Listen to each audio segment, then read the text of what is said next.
Hola, ¿qué tal? Bienvenidos a este podcast que se llama Tendencia Global. Me presento rápidamente, soy la doctora Gabriela Mata y estoy aquí como docente de Relaciones Internacionales y me acompaña mi colega, el doctor Carlos Teissier. Si gusta presentarse, doctor. Muchas gracias, doctora Carlos Teissier, para servirles. Soy profesor catedrático, consultor en materia de relaciones internacionales, geopolítica y negocios internacionales, y con mucho gusto acompaño esta primera edición del podcast. Así es, este es nuestro primer episodio de este podcast Tendencia Global y estamos aquí para platicar, conversar acerca de lo que está sucediendo en estos momentos entre Israel e Irán, que pues como todos hemos visto en las noticias, hace poco más de una semana empezaron los intercambios de ataques militares y seguramente ustedes han visto en redes sociales, en su Instagram, en su TikTok, cómo ha tenido un impacto muy fuerte en el ámbito humanitario, pero también en cuanto a las tensiones que podemos ver en el sistema internacional. Israel pues parece que con su ataque persigue objetivos muy específicos que tienen que ver tanto con su política nacional como con su política internacional. Parece que hay por ahí también pues una disputa por el liderazgo en la región. Doctor, ¿cómo ve usted esta situación? Bueno, la verdad es que no podemos nosotros analizar el conflicto como un elemento aislado. Así es. Tenemos que entender que todo esto forma parte de un reacomodo de la geopolítica mundial. Tenemos abiertos en este momento 3 o 4 frentes que están recomponiendo la geopolítica. Y obviamente toda la región de Medio Oriente, que es una región muy volátil, muy conflictiva por naturaleza propia, en este momento es la que nos está marcando la pauta. Vimos hace meses cuando inicia el reclamo por enésima ocasión de Israel sobre la Franja de Gaza, pero en esta ocasión hay algo muy diferente. En esta ocasión, no solamente la política de Netanyahu, sino la política de Israel en general, es política de no vuelta atrás. Es decir, van por la Franja de Gaza sí o sí. Hemos visto que entre broma y broma el señor Trump ha enviado inclusive videos donde él ya está diciendo qué es lo que va a hacer Estados Unidos con la Franja de Gaza. Pero repito, esto a lo mejor suena broma, pero la verdad lleva un mensaje muy fuerte. No podemos pensar que Israel en un momento dado pretenda ya expandirse completamente a toda la Franja de Gaza y que esto sea simplemente observado sin reacción por parte de algunos de los países árabes, principalmente Irán. Entonces, en mi opinión, lo que estamos viendo con Irán es simplemente la segunda fase de lo que vimos de la Franja de Gaza. Es decir, primero la intervención en la Franja de Gaza, el desplazamiento de los palestinos, y después contrarrestar desde un principio cualquier vamos a decir, represalia que viniera de Irán, que por supuesto que iba a venir y que ya había venido en algunas ocasiones por parte de Hezbollah. Yo creo que es parte de lo mismo. Así es. Es un reacomodo de la zona. Así es un reacomodo de los polos de poder, ¿no? En esta región. Y como bien decía el doctor, pues es lo que estamos viendo en las noticias que ha sucedido en la última semana realmente se enmarca dentro de un conflicto que tiene muchísimos años sucediendo en la región y que tiene que ver con el establecimiento del Estado de Israel en 1948, como seguramente muchos de ustedes ya saben, y la expansión del territorio que originalmente tenía Israel hacia la Franja de Gaza y hacia Cisjordania, que ha provocado pues crisis políticas y también crisis humanitarias. Yo creo que una de las cosas más impactantes que nosotros hemos podido observar a través de las redes sociales es la gran crisis humanitaria que está sucediendo en Gaza desde, como ustedes saben, octubre del 2023 con el ataque inicial de Hamas, pero que se enmarca pues dentro de esta situación geopolítica en donde los más afectados son las personas. Como ustedes seguramente han escuchado, Gaza se considera como la prisión con cielo abierto más grande del mundo. Y esto, por supuesto, pues levanta muchos reclamos por parte de la comunidad internacional, por parte de la ONU, por parte de diferentes organismos que están constantemente denunciando, ¿no?, que lo que está haciendo Israel en este momento es básicamente un genocidio en contra de los palestinos. Y mucha gente señala, ¿no?, el doble discurso y la hipocresía de algunos países que apoyan a Israel, que están, parece que deliberadamente ignorando que hay verdaderamente una crisis humanitaria en la región. ¿Qué le merece, qué opinión le merece esto, doctor? ¿Es un genocidio o no lo que está realizando Israel en este momento? Eh, es un poco difícil hablar de esto. Digo, por supuesto que tenemos que reconocer que sí hay un desplazamiento, que hay crisis humanitaria, que hay gente que está sufriendo, sobre todo por la parte del pueblo palestino. Si le preguntamos a los dos bandos y a los demás involucrados, todo el mundo va a decir que es víctima, nadie se va a decir que es el victimario. Eh, pero aprovechemos esto aprovechemos lo que estamos viendo para entender por qué sucede esto. Es decir, por qué vemos que que Israel, por ejemplo, puede apropiarse de un territorio que rebasa lo que originalmente le había sido concedido. Si ustedes analizan el mapa de Israel y ven la evolución que ha tenido en los últimos 60, 70 Así años, es. se van a dar cuenta que Israel se ha ido apoderando cada vez más y más y más y más de territorio, pero que es un territorio que, entre comillas, no le pertenece a nadie, porque recordemos que Palestina no es un estado reconocido. Es decir, Israel sí es un estado reconocido, Palestina no es un estado reconocido, y por eso es que de pronto pues nadie reclama. Y acordémonos también que de acuerdo a la teoría pura de relaciones internacionales, el mundo es anárquico. Es decir, tenemos un derecho internacional, sí, como muchos países tienen su propio código legal. El problema es que ese derecho internacional no tiene un brazo ejecutorio. Es decir, no existe una policía del mundo, no existe un ejército del mundo que obligue a los estados a respetar lo que dictamina la Corte Internacional. Entonces los países han acostumbrado a hacer lo que les da la gana, lo que quieren, y ¿cómo puede la Corte Internacional, cómo puede el derecho internacional obligarlos a respetar algo cuando no tiene un mecanismo para hacerlo? Por eso hemos visto que Rusia invade Ucrania, por eso hemos visto que el dictamen de la Corte Internacional con respecto al Mar del Sur de China, pues nadie lo obedeció y todo el mundo siguió haciendo lo que estaba haciendo. Ese carácter de anarquía que tiene el mundo, que suena así algo muy drástico, pero es completamente cierto y es palpable, y eso explica mucho de lo que estamos viendo. Sí, efectivamente, Palestina, algunos países reconocen a Palestina como Estado, incluso tiene representación en la ONU. Lo que pasa con Palestina es que no tiene realmente las características que generalmente tiene un Estado, es decir, no hay un territorio unificado, ¿verdad?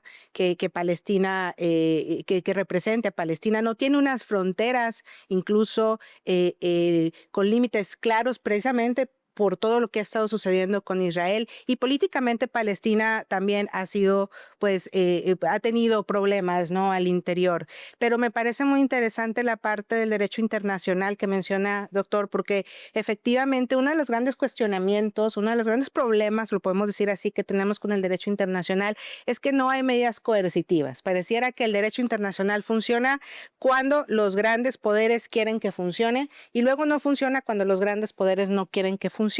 Sin embargo, eso, y esto es una opinión personal, pues no nos puede tampoco, digamos, no podemos obviar o no podemos simplemente ignorar que efectivamente esto tiene graves crisis humanitarias.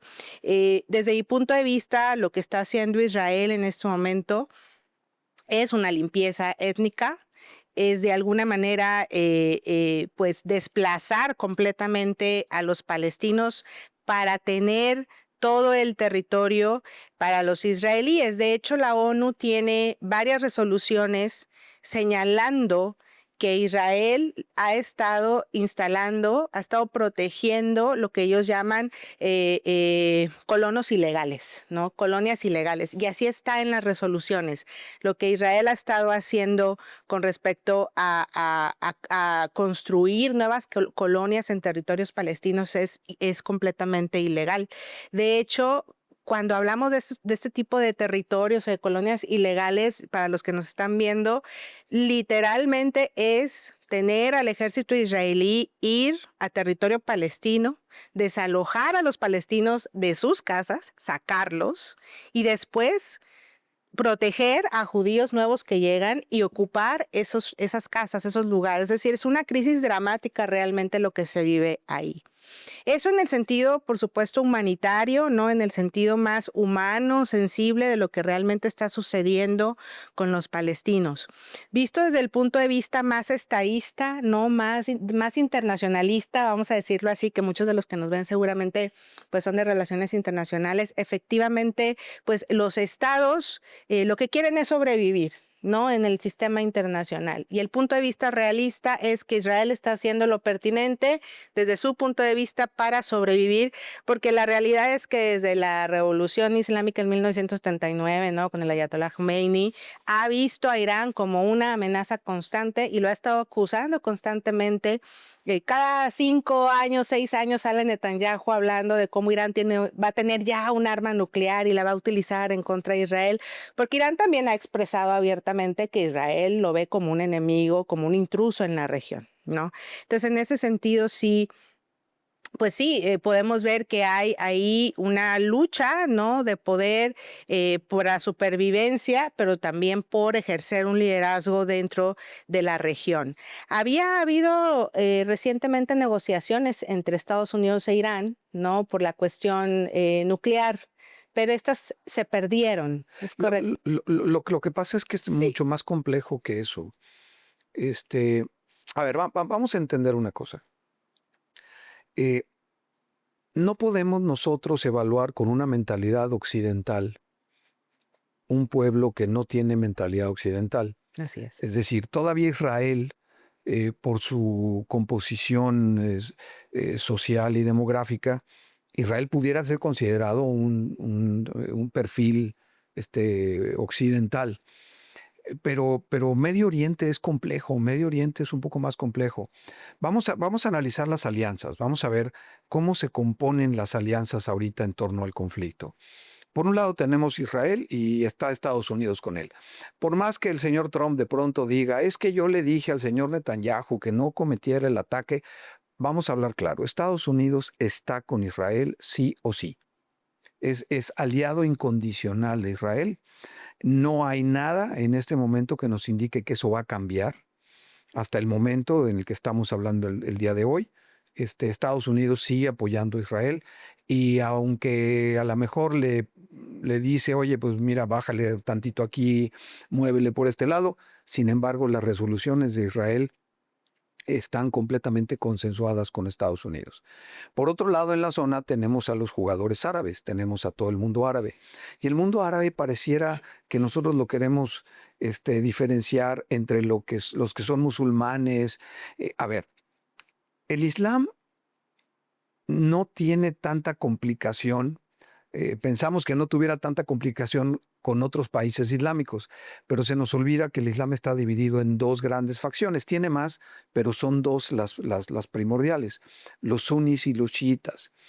Y de la zona, de la región, solamente existen dos países, dos estados, que son predominantemente chiitas, que es justamente Irán e Irak.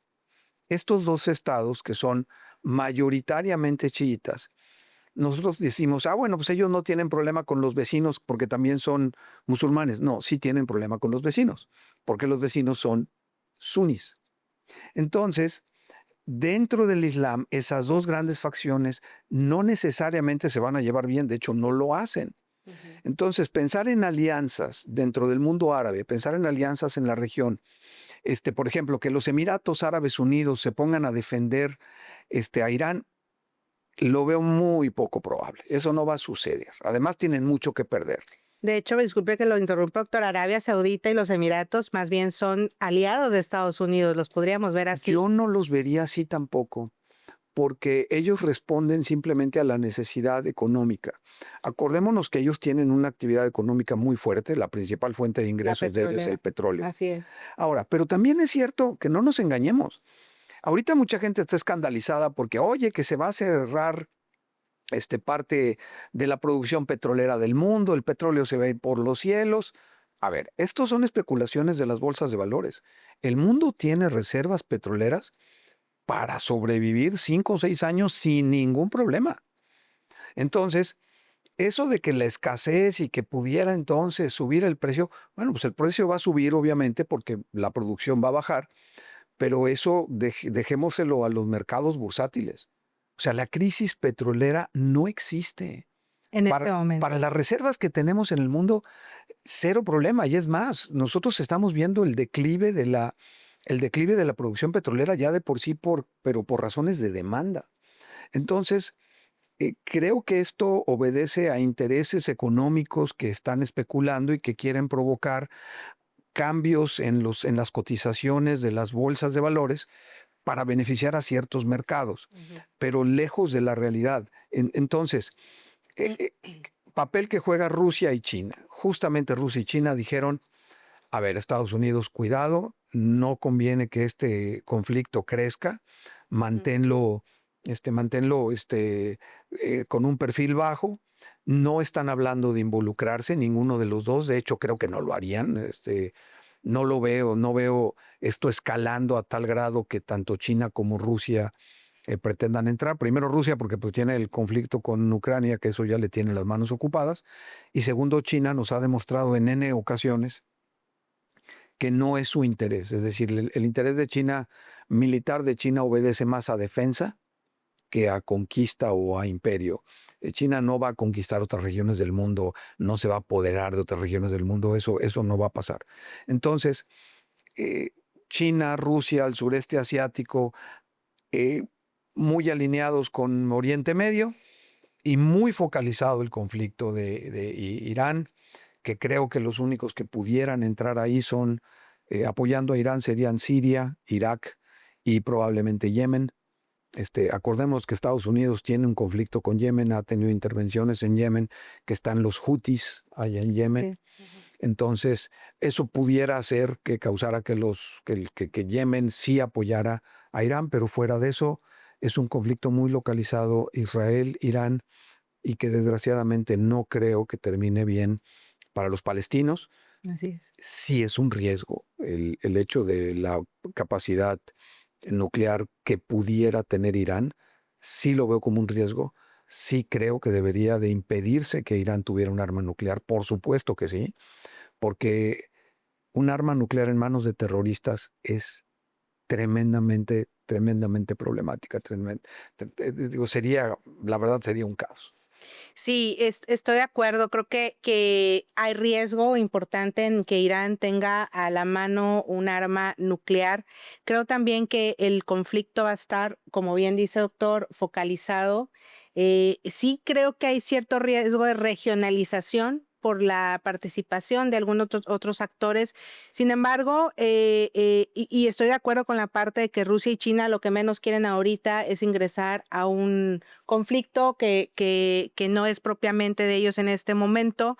Pero una cosa que a mí me llama mucho la atención es si bien Estados Unidos sí o sí siempre va a estar con Israel, algo que Donald Trump ha insertado, me parece, en la política exterior de los Estados Unidos, es cierto nivel de incertidumbre. Bueno, no cierto nivel, un gran nivel de incertidumbre, ¿no? Porque los analistas creo que pensamos esto digamos, utilizando las teorías que conocemos, pues no, a Estados Unidos no le conviene en este momento ingresar, no está en condiciones de ingresar, de hecho, si ingresa, pues tendría un gran problema en el caso de que otras grandes potencias se involucraran, pero siempre está en mi mente, y esto es una percepción personal, bueno, ¿y qué tal si a Donald Trump se le ocurre que sí quiere, o sea, que va a participar? Ya hay cierto nivel de participación con inteligencia, ¿no?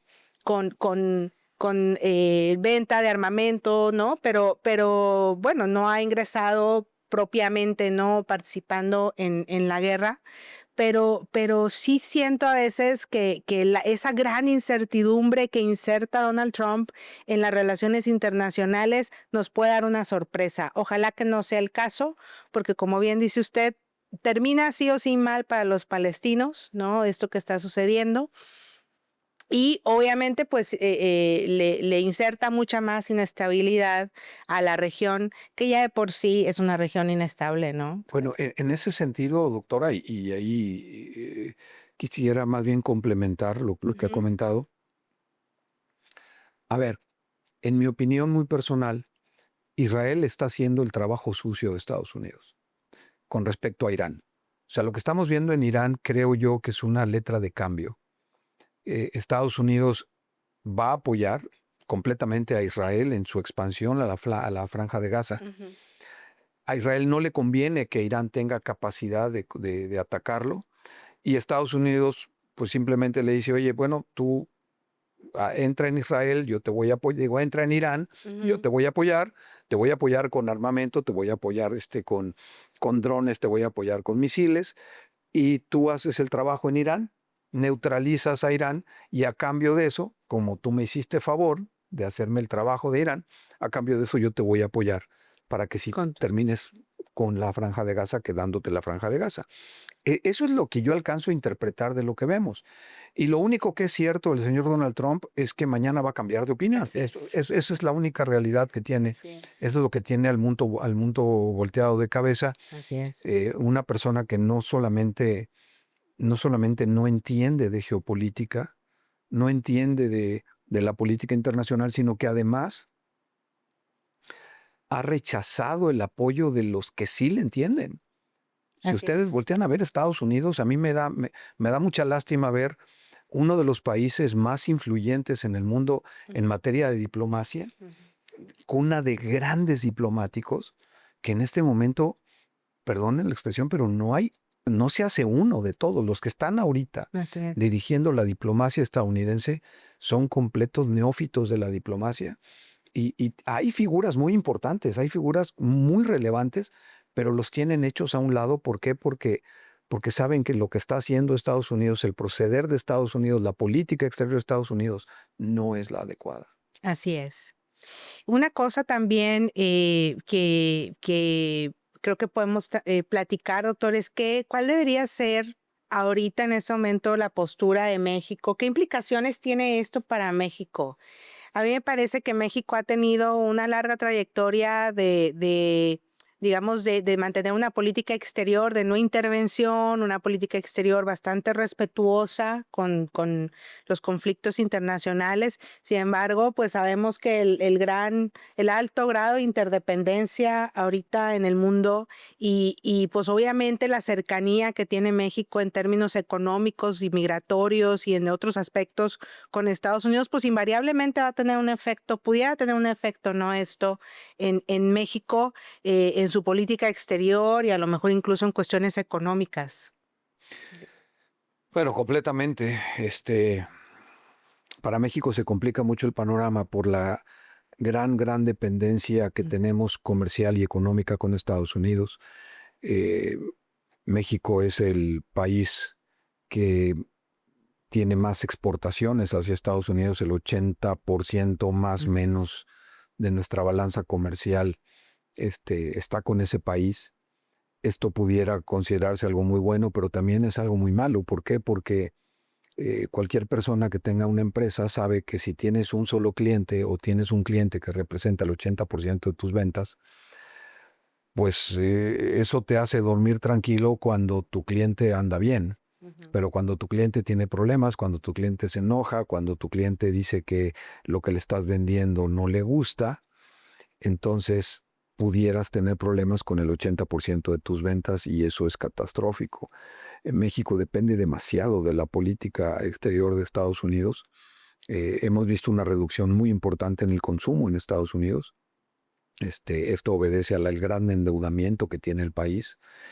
Y honestamente, lo que yo veo en la recomposición global es el cambio de jugadores Y si nosotros seguimos las tendencias, si ustedes hacen una línea recta y analizan toda la historia que hemos seguido y el crecimiento y declive de los imperios, la línea nos dice, a lo mejor se desvía un poco hacia arriba, un poco hacia abajo, pero nos decía, lo que sigue es la caída de Estados Unidos como la potencia mundial y el surgimiento de a lo mejor una potencia que yo no le llamaría China, le llamaría Asia. Y es inminente, o sea, esto era inminente, no había forma de cambiar ese esquema.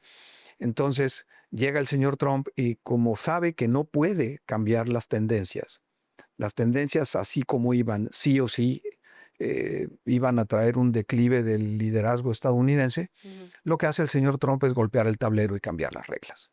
Entonces, lo que estamos viendo, no solamente en cuestiones militares, no solamente en cuestiones de enfrentamientos entre países, lo que estamos viendo en cuestión comercial, en cuestión arancelaria, en cuestión financiera, todo esto que estamos viendo obedece al cambio completo del sistema internacional, porque de no cambiar el sistema internacional, los días de Estados Unidos como líder estaban contados. Y Estados Unidos le apuesta entonces a que, bueno, voy a poder seguir siendo líder, pero necesito que el mundo sea diferente. Así es. Y eso explica cosas tan irracionales como el país que promovió abiertamente durante décadas el libre comercio, ahora sea el primero que promueve justamente lo contrario, ¿sí? Completamente El cierre, proteccionista, claro. exactamente. Es inaudito, pero esa es la realidad. Y esto es lo único que lo explica, ¿no? Lo que estamos viendo es ese cambio de juego. Así es. La ventaja es que Estados Unidos es un país que su política interna cambia radicalmente cada 4 años. Así es. Entonces esperemos que los 2 años y poco más que le quedan al señor Trump, pues terminen pronto y que a ver que lo que venga sea un poco mejor, ¿no? Eso es lo que espero. Por lo menos que mantenga esa política exterior con mayor lógica, con conocimiento geopolítico, ¿verdad? Tomando decisiones mucho más, menos pasionales, más informadas. Pero bueno, eso pues depende de la población estadounidense, ¿no? Claro. Para concluir, yo creería que tenemos que estar atentos, doctora, cuáles son los actores que se empiecen a involucrar en caso de que así sea en el conflicto que actualmente estamos viendo en Israel e Irán, que no lo veamos como una situación aislada, sino como comentaba el doctor Teissier, como una etapa dentro de un conflicto que tiene muchas décadas sucediendo, ¿verdad? Y dentro de una inestabilidad regional que también ha estado ahí por muchos años y pues que desafortunadamente el panorama pues no se ve tan bien para los palestinos. Y veamos a ver qué hacen también los organismos internacionales, ¿no, doctor? Aunque el derecho internacional sea difícil de tener medidas coercitivas, ojalá que los organismos internacionales tengan la valentía para denunciar lo que está sucediendo. Y por último, nada más decir que ojalá que el conflicto que tiene Israel, y me refiero exclusivamente a Israel, ojalá que pronto alcancen lo que ellos quieren, porque de otra manera va a seguir Medio Oriente volteado de cabeza. Es decir, Israel en este momento ya tomó una decisión, lo va a llevar a cabo sí o sí. No quiero decir que así deba ser, pero quiero decir que mientras más tiempo pase, esto se va a complicar más cada vez y desgraciadamente va a empezar a haber protagonistas involucrados que no necesariamente sería lo deseable. Y bueno, lo que haga Estados Unidos, lo que haga Rusia, lo que haga China va a ser determinante en ese sentido. Así es. Así es. Pues con esto llegamos al final de este primer episodio del podcast Tendencia Global. Muchas gracias por sintonizarnos. Yo soy la doctora Gabriela Mata y me acompaña el doctor Carlos Teissier. Y pues les deseamos que tengan un excelente día. Muchas gracias. Gracias.